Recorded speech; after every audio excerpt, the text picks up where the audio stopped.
Nakaschedule dahil sa Via Crucis karong adlaw. So wala tayong gandam kundi baundra para makasurvive taon niya. Iniglakaw-lakaw na.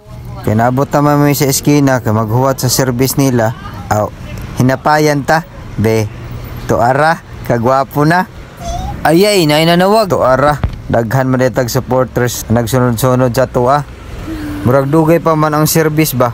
Aw, sunod-sunuron ta sa ning sikat nga Elias ba. Tuara. Sayawan ta na, di ara.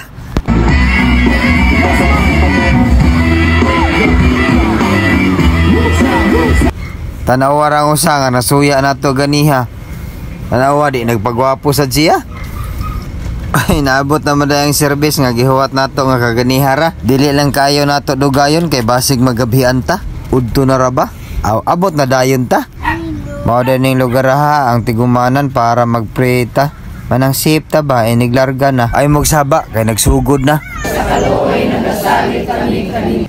Nagampo pa mi, ug nangaliw po. Manang safe ang among biyahe. Ug ang driver, dili magduko-duko. Kapilara may ampo. Basta dunggon tas Ginoo, okay na na. Adto na ta.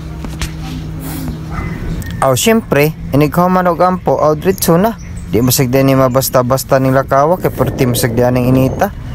Pwerte pag yung sa kauna. Grabiha. Ingon ani gini basta magpinitin siya ta. Kung saan man nga di ba nato kalikayan makabuhat kita og kasalanan.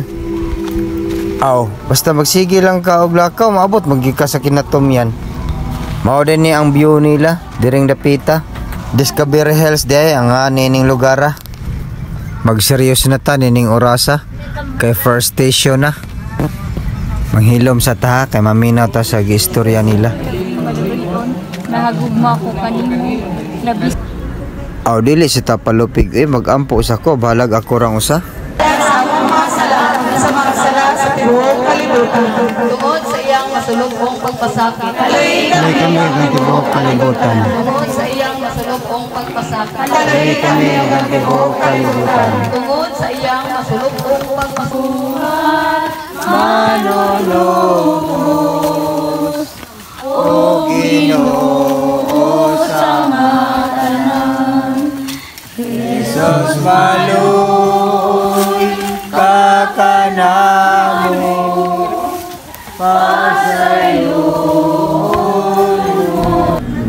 Dili limang magpinitin siya kay perting inita unya napasaylo na paghata.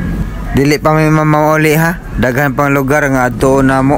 Yan na lang takutob. Salamat sa pagtanaw ninyo ha. Bye bye.